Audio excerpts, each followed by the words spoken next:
त्रेता युग में जन्मा रावण एक ऐसा राक्षस था जो भगवान शिव का भी अनन्य भक्त था।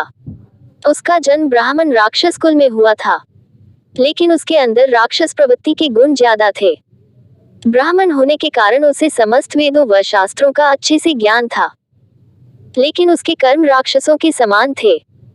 रावण ने अपने जीवन में कई वरदान व सम्मान प्राप्त किए थे, लेकिन उसकी सबसे बड़ी भूल माता लक्ष्मी के अवतार माता सीता का हरण करना था, जिसने रावण समेत उसके कुल का नाश कर दिया था।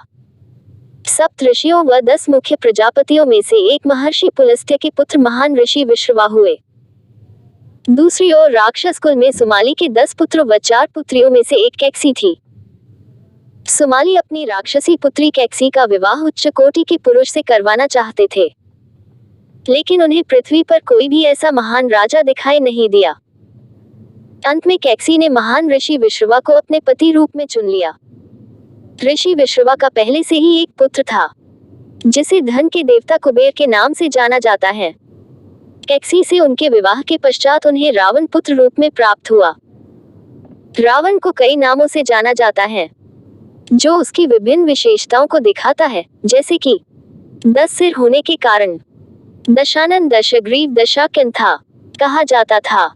लंका का राजा होने के कारण लंकापति, लंकेश, लंकेश्वर भी कहा जाता था। रावण के अलावा महर्षि विश्रवा व कैकसी के कई अन्य पुत्र पुत्रियां भी हुए। रावण के 7 भाई व 2 बहनें थी, जिनके नाम हैं कुबेर, अहिरावण, महिरावण, कुंभकर्ण, खर, दूषण, सहस्त्र रावण, शूर्पणखा, कुंभिनी। इन सभी भाई बहनों में कुबेर सबसे बड़े व धार्मिक प्रवृत्ति के प्राणी थे, क्योंकि उनके माता पिता दोनों ब्राह्मण थे। विभीषण राक्षस पुत्र होने के बाद भी भगवान विष्णु का भक्त था। अन्य सभी में राक्षसी प्रवृत्ति के गुण विद्यमान थे। रावण की 3 पत्नियां थी, जिनमें मुख्य मंदोदरी थी। अन्य 2 में एक का नाम धन्यमालिनी था तथा तीसरी का नाम कहीं लिखित नहीं है। इन 3 पत्नियों से रावण को 6 पुत्र प्राप्त हुए, जिनके नाम हैं मेघनाथ, अक्षय कुमार, अतिकाय, नारंतक, देवांतक, त्रिशिरा। पहले लंका का राजा कुबेर था, जिसके पास पुष्पक विमान भी था। कुबेर को पुष्पक विमान देवशिल्पी विश्वकर्मा जी ने बनाकर दिया था। जब रावण बड़ा हो गया, तब उसने अपनी शक्ति के प्रभाव से कुबेर से लंका छीन ली तथा स्वयं लंका का स्वामी बन गया। रावण के भय से कुबेर लंका को छोड़कर चले गए। अब रावण का लंका पर एक छत्र राज था। उसके भाई व पुत्र शासन संभालने में उसकी सहायता करते थे। अपने 2 भाइयों खर व दूषण को उसने समुद्र के उस पार दंडकारण्य के वनों में छावनी बनाने का आदेश दिया था। रावण ने अपने 2 भाइयों कुंभकर्ण व विभीषण के साथ मिलकर हजारों वर्षों तक भगवान ब्रह्मा की कठोर तपस्या की।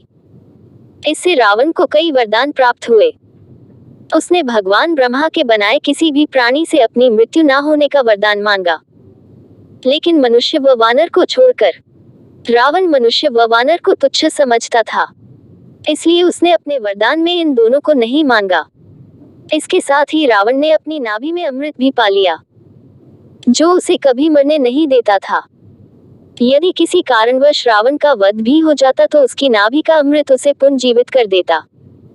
रावण भगवान शिव का बहुत बड़ा भक्त था। उसने भगवान शिव को प्रसन्न करने के लिए बहुत प्रयास किए थे। एक बार उसने अपने हाथ से कैलाश पर्वत को उठाने का प्रयास किया था। तब भगवान शिव ने अपने पैर के भार से रावण का हाथ कैलाश पर्वत के नीचे दबा दिया था। अपने हाथ के दबने के बाद भी रावण शिव की भक्ति करता रहा। रावण को वीणा बजाने में बहुत रुचि थी। वह भगवान शिव के तांडव की धुन को अपनी वीणा पर बजाकर उन्हें सुनाया करता था। इससे प्रसन्न होकर महादेव ने रावण को एक शक्तिशाली खड्ग वल्लिंगम उपहार में दिया था। इन वरदानों को पाने के पश्चात रावण की शक्तियां और अधिक बढ़ गई। इसके साथ ही उसकी तीनों लोकों को जीतने की महत्वाकांक्षा भी बढ़ गई थी। उसने पाताल लोक को जीतने के लिए अपनी बहन शूर्पणखा के पति विद्युतजिह्व का भी वध कर डाला था।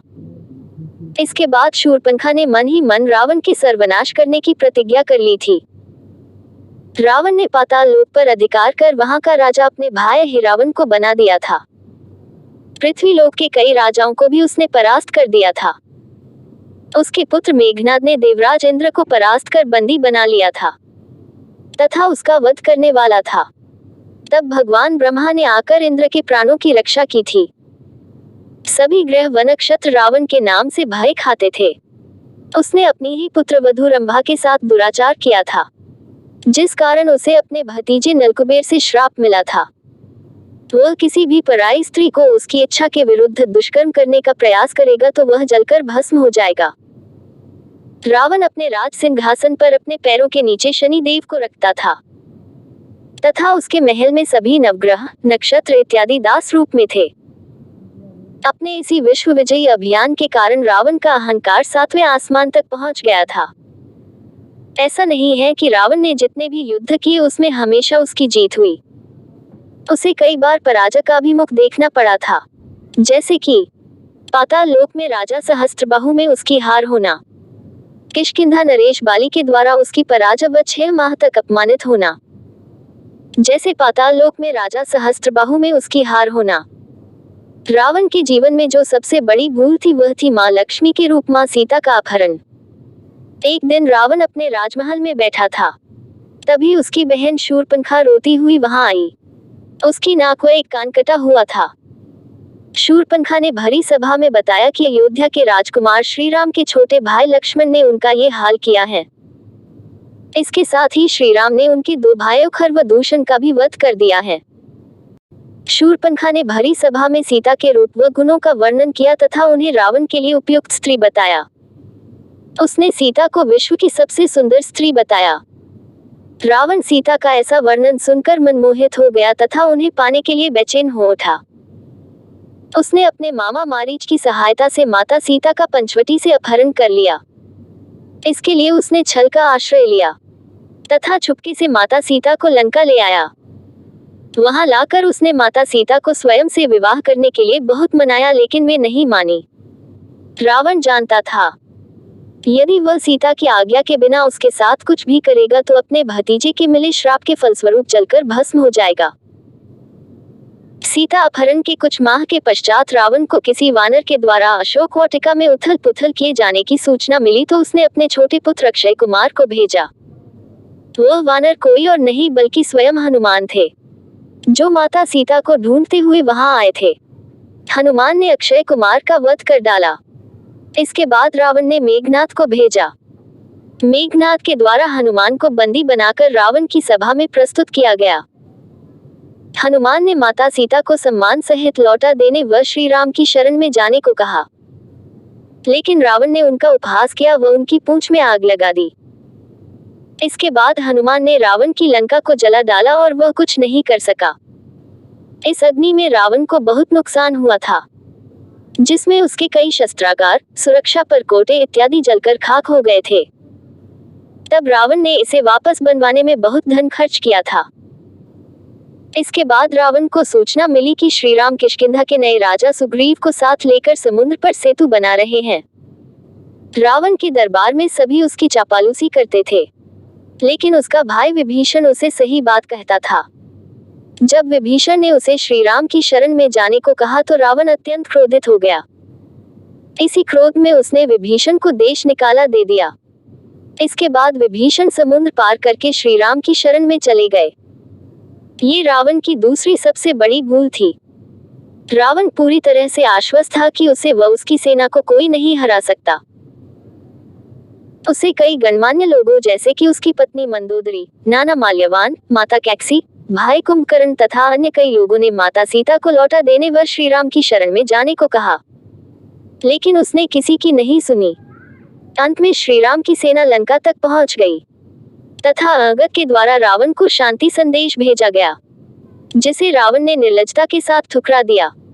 इसके बाद दोनों सेनाओं के बीच भीषण युद्ध शुरू हो गया। रावण ने एक एक करके अपने कई योद्धाओं, पुत्रों व भाइयों को खो दिया। उसे पहली बार सबसे गहरा आघात तब पहुंचा था जब वह स्वयं पहली बार युद्ध भूमि में गया तथा श्रीराम के हाथों पराजित होकर लौटा। अपनी हार से रावण इतना ज्यादा बौखला गया था, उसने अपने महापराक्रमी भाई कुंभकर्ण को जगा दिया। कुंभकर्ण ने पहले रावण को समझाने का प्रयास किया, लेकिन उसके ना समझने पर वह युद्ध भूमि में गया। तब रावण को दूसरा आघात लगा जब कुंभकर्ण के वध की सूचना उसके पास आई। अब तक रावण के सभी भाई पुत्र व योद्धा मारे जा चुके थे, केवल उसके पुत्र मेघनाथ व भाई अहिरावण को छोड़कर। जब रावण ने अपने पुत्र मेघनाथ को युद्ध के लिए भेजा तो पहले दिन वह श्री राम व लक्ष्मण को नागपाश में बांधकर विजयी होकर आया। बहुत दिनों बाद रावण अपनी विजय से इतना खुश हुआ था, लेकिन कुछ ही देर में उसके पास सूचना आई कि गरुड़ देवता ने राम लक्ष्मण को नागपाश से मुक्त कर दिया है। अगले दिन उसने फिर से अपने पुत्र मेघनाथ को भेजा। इस बार भी मेघनाथ विजयी होकर लौटा था तथा लक्ष्मण को शक्ति बाण के प्रभाव से मूर्छित कर दिया था। लेकिन सुबह होते होते सूचना आई कि संजीवनी बूटी के प्रभाव से लक्ष्मण स्वस्थ हो गए हैं। इसका अगला दिन रावण के जीवन का सबसे गहरा आघात लेकर आया था। रावण को सूचना मिली कि युद्ध में उसके पुत्र मेघनाथ का भी वध हो चुका है। ये समाचार सुनकर रावण जोर जोर से चीत्कार करने लगा था तथा उसके मन में प्रतिशोध की ज्वाला भड़क उठी थी। युद्ध में और शक्तिशाली होने के लिए रावण ने शिव के दिए गए लिंगम की कठोर साधना की व सभी दिव्य अस्त्र प्राप्त किए। अब रावण पूरी तैयारी के साथ युद्ध भूमि में उतरा तथा चारों ओर त्रहिमाम मचा दिया। सभी देवता, ऋषिगण, गंधर्व इत्यादि आकाश से यह युद्ध देख रहे थे। प्रथम दिन श्री राम व रावण के बीच घमासान युद्ध हुआ, लेकिन कोई विजयी नहीं रहा। संध्या होने के पश्चात युद्ध अगले दिन के लिए टाल दिया गया। अगला दिन रावण के जीवन का अंतिम दिन था। इस दिन श्री राम को इंद्र का दिव्य रथ प्राप्त था। दोनों का आकाश में भयंकर युद्ध चल रहा था। श्री राम ने अपने धनुष बाण से रावण के सिर को 10 बार काट डाला, लेकिन अपनी नाभि में स्थित अमृतत्व से वह पुनः जीवित हो उठता। उसके इस रहस्य का ज्ञान उसके निष्कासित भाई विभीषण को था। उसने आकाश में आकर श्री राम को ये रहस्य बता दिया। इसके बाद श्री राम ने आग्नेय अस्त्र का अनुसंधान करके रावण की नाभि का सारा अमृत सुखा दिया। अंत में श्री राम ने ब्रह्मास्त्र का अनुसंधान करके रावण का उसकी सेना सहित विनाश कर दिया। रावण को जब ब्रह्मास्त्र लगा तो वह श्री राम का चीत्कार करता हुआ रथ सहित भूमि पर गिर पड़ा व मृत्यु को प्राप्त हो गया। इस प्रकार एक दुष्ट व पापी राजा का भगवान विष्णु के अवतार श्री राम के हाथों अंत हो गया।